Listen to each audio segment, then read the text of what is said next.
Baik, terima kasih atas kesempatannya. Perkenalkan, kami dari kelompok 7 kelas 9 akuntansi. Di sini kami akan melakukan penjelasan dan juga presentasi terkait penelitian kami dengan judul Pengaruh Penggunaan Computer Assisted Audit Technique System atau CAATS, Profesionalisme dan juga Kepuasan Kerja terhadap Kinerja Auditor. Baik, di sini kami beranggotakan 4 orang, yaitu yang pertama Alfonso saya sendiri dengan NIM 073, kemudian ada Bunga Ayu Widura dengan NIM 529, kemudian rekan saya juga ada Sylvia dengan NIM 550 dan juga Novaldri Rangga dengan NIM 716. Baik, jadi dalam penelitian ini latar belakang kami ini yakni seperti yang kita ketahui pada era sekarang ini di mana teknologi informasi ini sangat berkembang pesat, apalagi beberapa tahun belakangan ini di mana kita memasuki masa pandemi, yang dimana mengharuskan kita itu lebih banyak menggunakan program-program ataupun software-software yang mendukung pekerjaan kita. Apalagi sekarang kita lebih menggunakan segala sesuatu ataupun pertemuan dan lain sebagainya itu menggunakan online.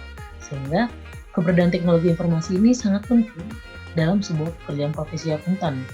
Nah, apalagi ketika seorang klien ataupun auditi itu menyerahkan laporan keuangannya itu berupa software ataupun berupa hasil proses komputer. Nah, tentunya para auditor juga harus mempersiapkan sistem akuntansi ataupun segala sesuatu yang berhubungan dengan proses pengolahan laporan keuangan tersebut. Jadi, untuk itulah auditor itu dapat menggunakan teknik audit berbasis komputer ataupun TABK dalam melakukan proses auditnya.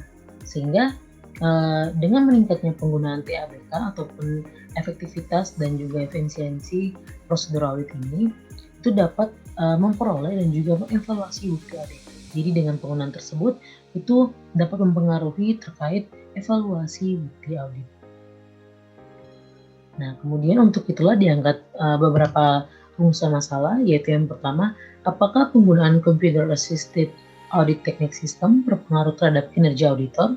Kemudian yang kedua, apakah profesionalisme berpengaruh terhadap kinerja auditor? Dan juga yang ketiga, apakah kepuasan kerja berpengaruh terhadap kinerja auditor? Sekian dari saya, akan dilanjutkan oleh rekan saya. Terima kasih.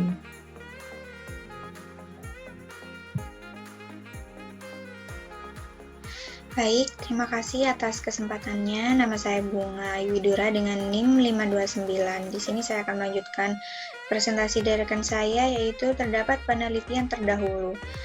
Peneliti pertama yaitu ada dari Muhammad Ridwan Fauzi, Khairul Anwar, I Gusti Ketut Agung Ulukoy pada tahun 2020 dengan judul jurnalnya yaitu Pengaruh Etika Profesional, Pengalaman, dan Penerapan Teknik Audit Berbantuan Komputer atau TABK terhadap kinerja auditor. Kemudian yang kedua ada dari Michelle Christian pada tahun 2019 dengan judul The Impact of the Use of Computer-Assisted Audit Technique, Professional Ethics, and Motivation on Auditors' Performance. Ketiga ada dari Rizky Muhayoka dan Nita Erika Aryani pada tahun 2017 dengan judul Pengaruh Teknik Audit Berbantuan Komputer, Kompetensi Auditor, Independensi, dan Pengalaman Kerja terhadap Kinerja Auditor. Yang keempat ada Amilin dan Erawan Susanto pada tahun penelitian 2014 dengan judul Pengaruh Computer Assisted Audit Technique atau CAATS terhadap kinerja auditor dengan prosedur audit sebagai variabel intervening. Dan yang kelima ada dari Ibnu Gautama S. dan Muhammad Arfan pada tahun penelitian 2010 dengan judul penelitian Pengaruh Kepuasan Kerja, Profesionalisme, dan Teknologi Informasi Penerapannya terhadap Kinerja Auditor. Kemudian ada matriks penelitian terdahulu yaitu peneliti pertama mengungkapkan bahwa penggunaan CAATS berpengaruh signifikan positif terhadap kinerja auditor dan etika profesional tidak signifikan terhadap kinerja auditor. Kemudian peneliti yang kedua mengungkapkan bahwa penggunaan CAATS berpengaruh signifikan terhadap kinerja auditor dan etika profesional juga berpengaruh signifikan terhadap kinerja auditor. Dan peneliti ketiga mengatakan bahwa penggunaan CAATS berpengaruh signifikan terhadap kinerja auditor dan etika profesional berpengaruh signifikan terhadap kinerja auditor. Sedangkan peneliti keempat mengatakan bahwa penggunaan CAATS tidak berpengaruh signifikan terhadap kinerja auditor. Dan yang kelima, peneliti mengungkapkan bahwa penggunaan CAATS berpengaruh signifikan terhadap kinerja auditor, etika profesional berpengaruh signifikan terhadap kinerja auditor, dan kepuasan kerja berpengaruh signifikan terhadap kinerja auditor. Selanjutnya akan dijelaskan oleh rekan saya.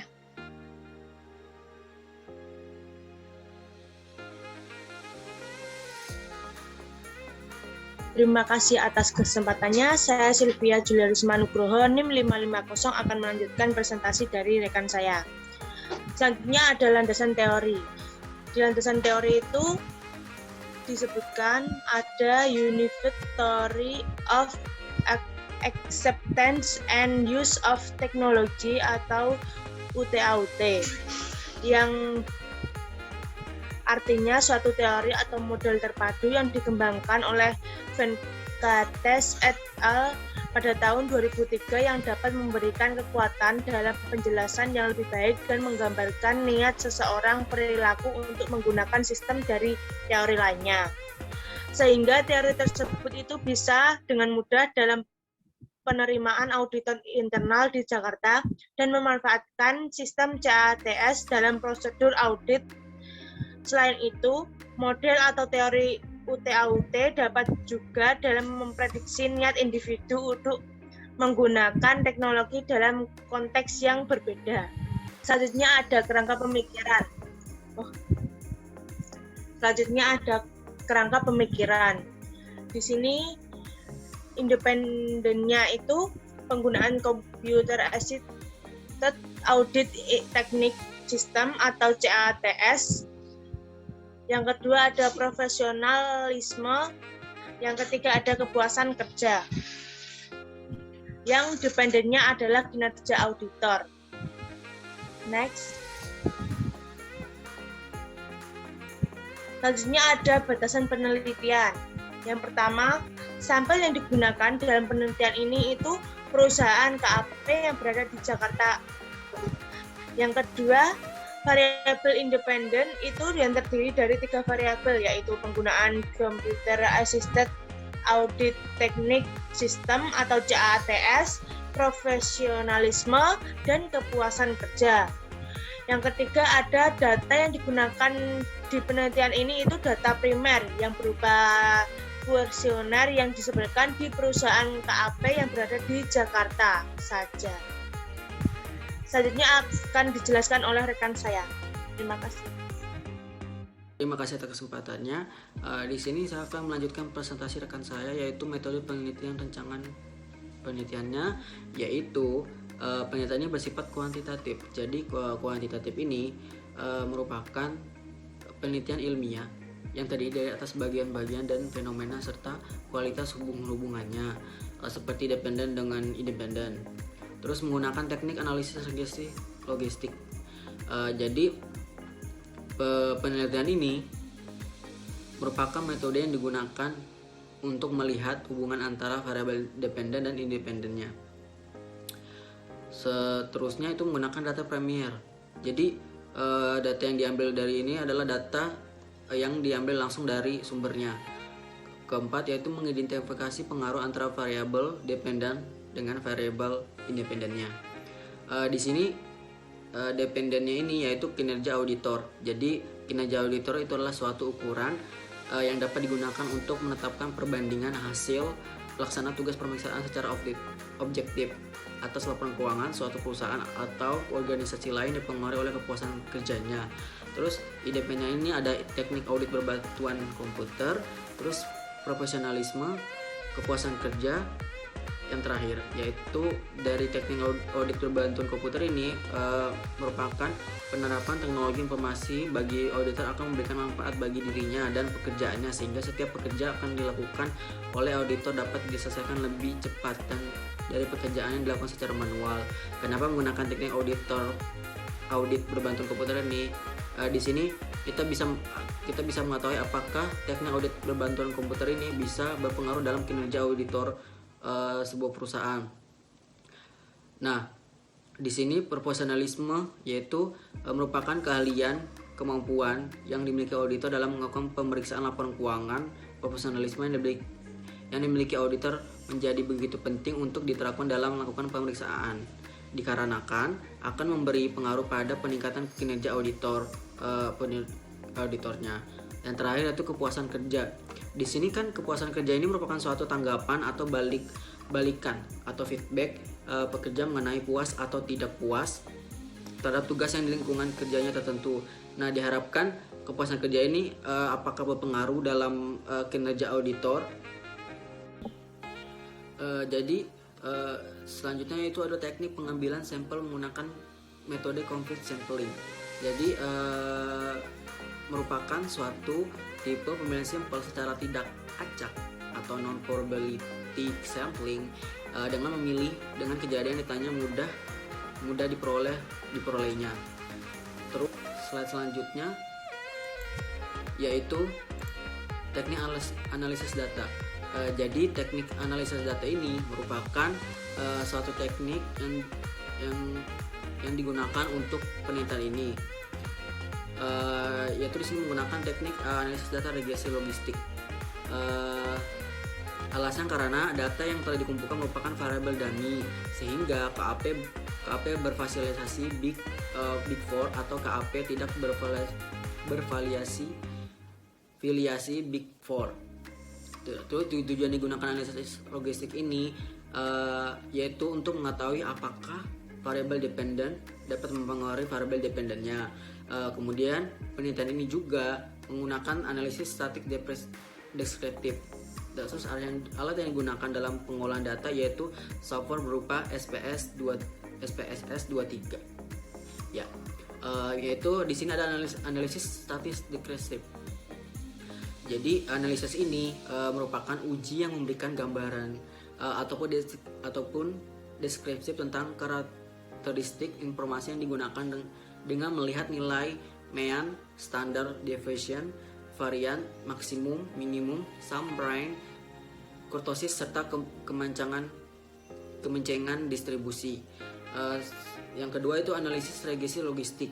Jadi sebelumnya sudah dijelasin di metode penelitiannya, di rancangan penelitian itu pengertian dari analisis regresi tersebut. Di sini analisis regresi ini ada beberapa macam, yaitu Ashmore and Lemeshow test. Jadi uji ini merupakan uji di mana model yang telah dibentuk ditentukan tepat atau tidaknya. Terus model ini dikatakan tepat jika tidak terdapat perbedaan signifikan antara model dengan nilainya observasinya. Terus contohnya ini jika probabilitasnya lebih dari 0,05 maka H0-nya diterima. Yaitu dapat sebuah perbedaan yang signifikan antara model dengan nilai observasi atau samakah model mampu menilai observasi sehingga model tersebut dikatakan layak. Contohnya kayak kepuasan kerja apakah bisa diterima dalam kinerja auditor. Terus yang selanjutnya itu adalah uji fit. Jadi uji ini merupakan uji yang digunakan untuk melihat bagaimana pengaruh seluruh variabel independennya secara bersama-sama terhadap variabel dependennya. Terus uji V ini apakah model regresi telah dibuat fit dengan data penelitian, data yang dapat dikatakan tidak signifikan karena data outliernya. Terus yang terakhir itu koefisien determinasi. Jadi koefisien determinasi ini merupakan uji yang digunakan untuk mengukur seberapa jauh kemampuan model dalam menjelaskan variasi variabel tidak bebas. Di sini Nilai kompensasi di presentasi ini ialah antara 0 dan 1. Sekian dari presentasi kelompok 7. Mohon maaf bila ada salah kata. Wassalamualaikum warahmatullahi wabarakatuh.